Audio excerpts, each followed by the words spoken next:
Hey guys, I haven't got enough parts together to start working on my e-bike, but I did pick these up. I got a really good deal on them at 11 bucks a piece. Doesn't come as a complete set. You'd have to buy each one at 11 bucks a piece. I'll have the link in the description. They're not as cheap as people are letting off they are. These connectors are pretty robust. I mean, you could use it for LiPo 4 or LiPo. No problem. Can't see them heating up. I'm not sure what's underneath. If these are all aluminum, then yeah, they would produce a little bit of heat. So what we're going to do is we're going to do a scratch test on it. See what's underneath it. Let's put you down here.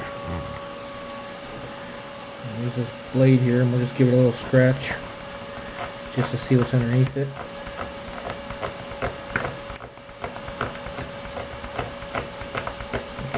Scratches here.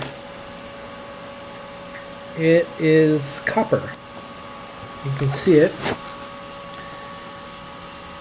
There's some copper showing through there.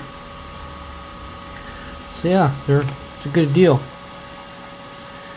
It's copper with some tin over top of it, so they can take a little bit of abuse. They're not all aluminum. So I figured I'd share this at 11 bucks a piece. That's a steal considering these 8-gauge Andersons can go for up to 30 or 40 bucks. So I figured I'd share that with you guys. Later.